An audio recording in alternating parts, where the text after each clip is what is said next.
In Australia's capital cities, transforming unused plots of open ground from wasteland into productive gardens is nothing new. But in Melbourne, one enterprise has taken it a step further. It's using community gardens to grow a range of valuable vegetables, produce which goes towards making 5,000 meals a day for a range of charities. And it's experimenting with growing sweet potatoes. This tropical veggie may be out of its comfort zone in chilly Melbourne, but the results are very exciting.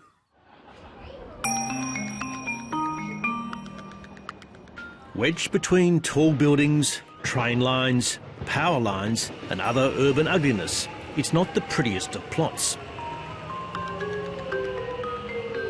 But this community garden is a public asset and the testing ground for a wonderful experiment. It's just a beautiful...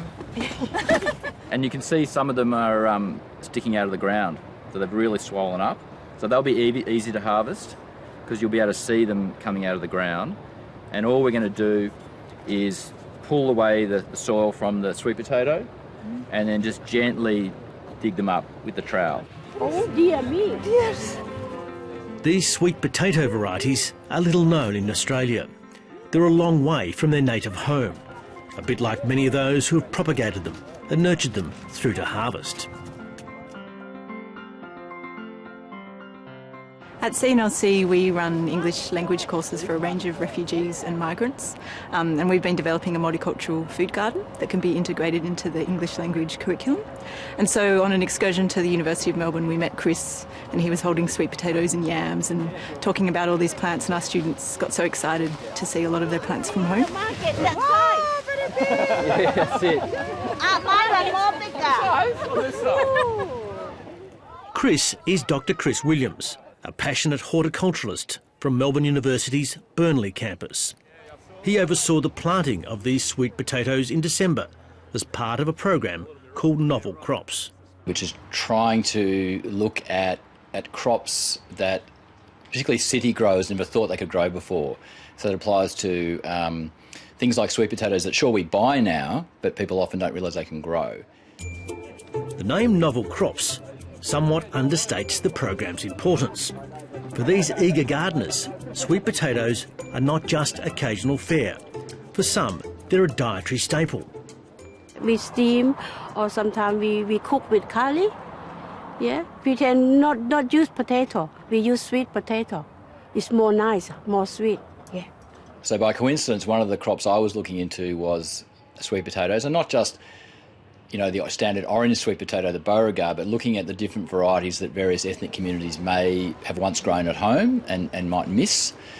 So it was a perfect opportunity to, if you like, do a serious food production project, so grow sweet potatoes on a pretty big scale.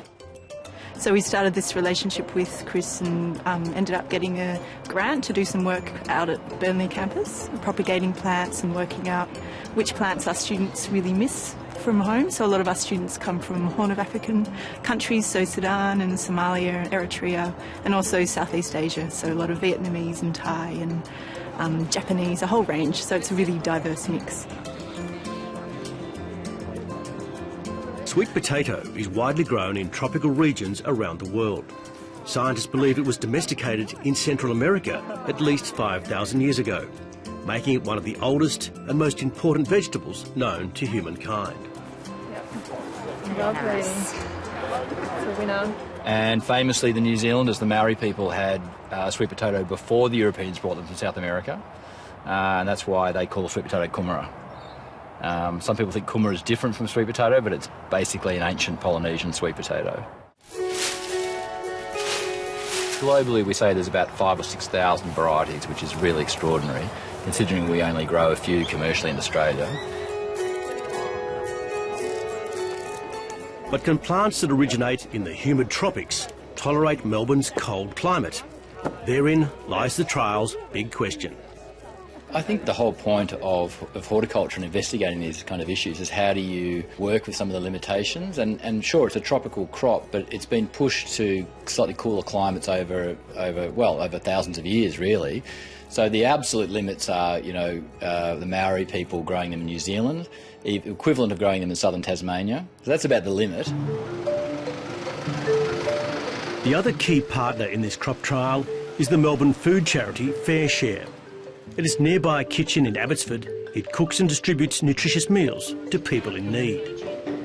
In a nutshell, we make 5,000 meals a day that we give away free to charities throughout Victoria. The work goes on 6 days a week around the clock in a kitchen run almost entirely by volunteers. Most of the food, surplus quality produce from supermarkets, farmers and businesses, is donated and so rescued from otherwise going into landfill.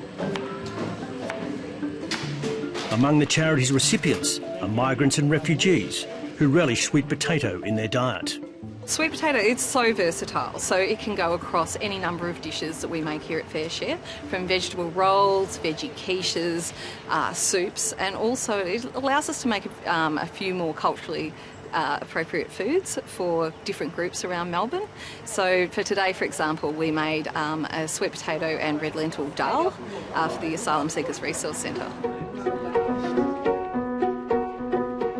Faced with the logistical challenges of making so many meals, Kelly Watson hit on the idea of establishing community gardens. The longer shelf life of crops such as potatoes makes them a vital ingredient.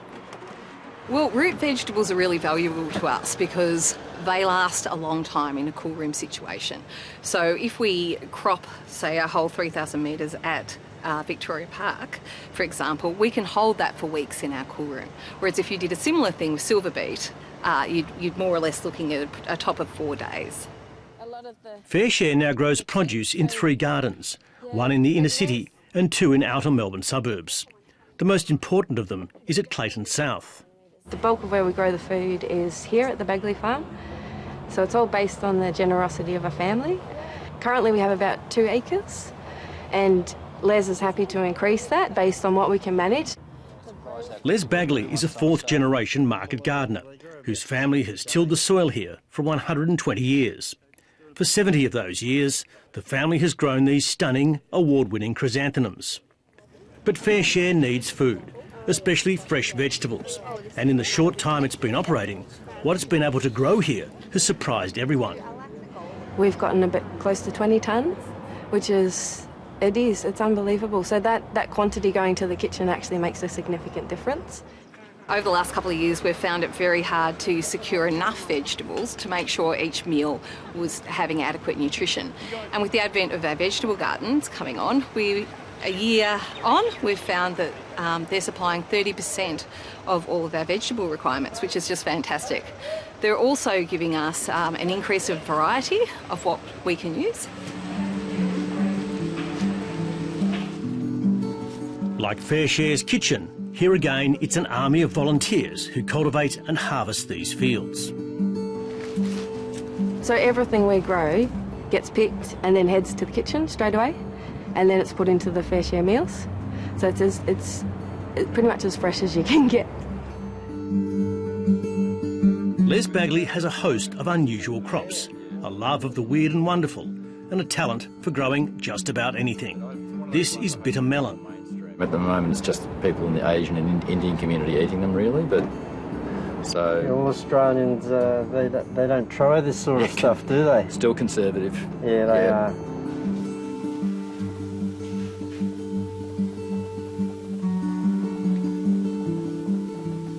This is another of Les Bagley's experimental plantings. This is kang kong, or water spinach. It's an Asian delicacy and it's showing great promise.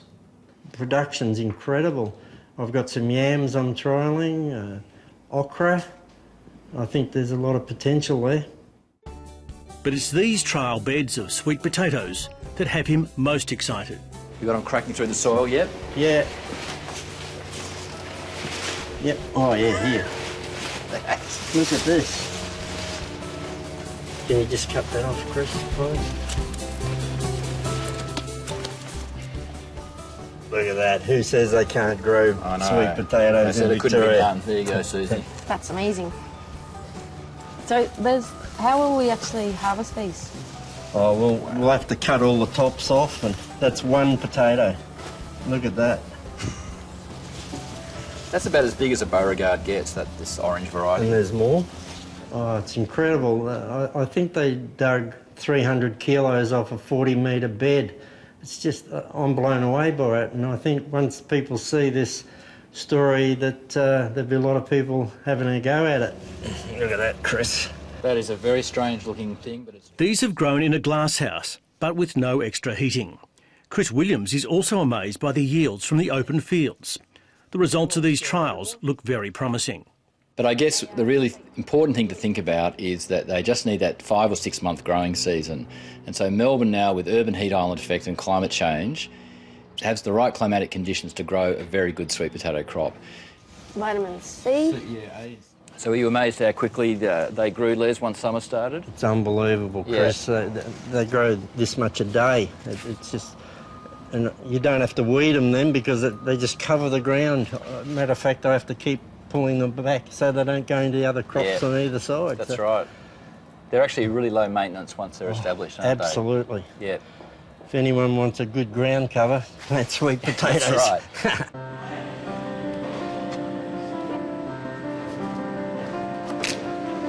Back in the FareShare kitchen, the various varieties are also being evaluated for taste and for what meals they might make. The ironic thing is, if you look at old gardening guides in Australia, you will see sweet potatoes mentioned as a crop. For some reason, they just dropped off the list of backyard vegetables sometime in the 60s and 70s. Certainly down here, anyway. But multiculturalism and a growing awareness of the nutritional value of some of these lesser-known crops have thrust them into the culinary spotlight. But also people are aware of the fact that the coloured ones, so the orange and the purple ones, have these pigments like the anthocyanins that people have become very aware of them as an antioxidant, so they have become to be associated with the sort of superfood concept. Chris Williams' Novel Crops program has other exotic-sounding vegetables in its sights. And soon, with the help of his horticultural students, he'll have them in his trial garden plots, such as FareShare's Victoria Park Garden.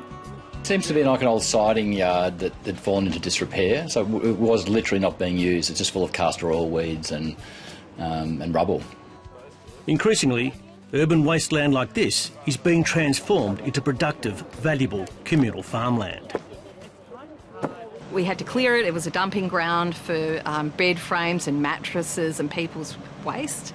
So they're appealing and they're exciting. And sweet potato is a very beautiful plant. It's an excellent ground cover. It suppresses weeds. And so, you know, you've seen up here at Victoria Park Station that people look down onto this garden, and during this growing season when we have this carpet of sweet potatoes, it's really lifted the appearance of the place as well.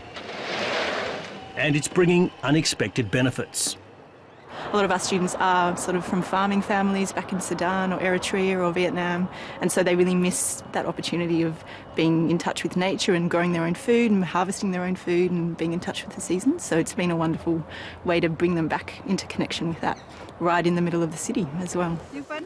For these migrants, it's a great classroom. Oh, this is our big family. Big family. Mother, father. Yeah, where? Yeah. Oh, yeah, amazing. So applied learning is really important for English language development, and for them even just more the opportunity of talking to a lot of Australians and local people and developing their English that way, because a lot of them don't always have that opportunity. You know, they're quite isolated socially, so there's lots of benefits. Tesfaye Hale arrived in Australia a year ago. He fled strife-torn Eritrea, where civil war left him orphaned. When I come in Australia, I feel lonely. But if I work together or in CNC, it is good for me. So this small plot of reclaimed wasteland is also helping repair broken lives. When we talk about urban agriculture and growing food in cities, we're almost always talking about the extra social values as well. So people get to learn gardening skills, they help grow food, but they get to socialise, they get a form of gardening therapy, if you like. However, these small, rare patches of green highlight one alarming issue: the loss of productive land to urban sprawl. Surrounding Melbourne, we have the capacity to to produce 41 and do produce about 41% of the food, potentially, and that we're slowly eating into that, whether it's housing, business. If we don't sort of take hold of these areas and understand their worth, then we're undermining our own food security and sustainability. I don't ever want to see it developed here because of that fact. It's known as the sand belt, and it's very fertile soil. And Chris Williams believes that home gardeners play a vital role in preserving old crop varieties that have long fallen from commercial favour, such as the American white yam, which is actually a sweet potato. This is a very old one, not really commercially grown in the States anymore, but it's more potatoey than most sweet potatoes. Very starchy, very delicious. It doesn't have the colour that a lot of people seek in a sweet potato, but even better, it grows really well in Melbourne. So pretty productive. Let's see how your ochre crop's gone. Shall we scratch away and dig some up? Yeah, let's go for it. So sweet potatoes, we think of them as the orange Beauregard, but there's thousands of varieties globally. So it means that gardeners can become part of the sort of global effort to preserve agro-biodiversity, because if they're growing varieties that are not really ever going to be commercially grown, they can be enjoying textures and flavours and different coloured foliage that normally they might actually go extinct. Let's go get Jenny to cook them up. Well, I hope that more people get into them, appreciate their nutritional value, but particularly in these climates like Melbourne where people thought you couldn't grow them, that they start realising they actually can be a backyard veggie. And I guess on top of that, then you can eat the leaves like a spinach too. But above all, this clever collaboration is about making a difference. It's so priceless. Yeah, it is priceless. I don't do it now because I need the money. I do it because I enjoy helping people and teaching students how to grow this stuff. You can grow different crops in Victoria. Just because we're a temperate climate doesn't mean you can't have a go. I suggest to everyone to just have a go. So Les, it's a pretty good haul from 2 plants. How many do you reckon you've got left in this row? Really impressed, Chris. FareShare are going to love these. Oh yeah, no, they use what, a tonne a week? Yeah.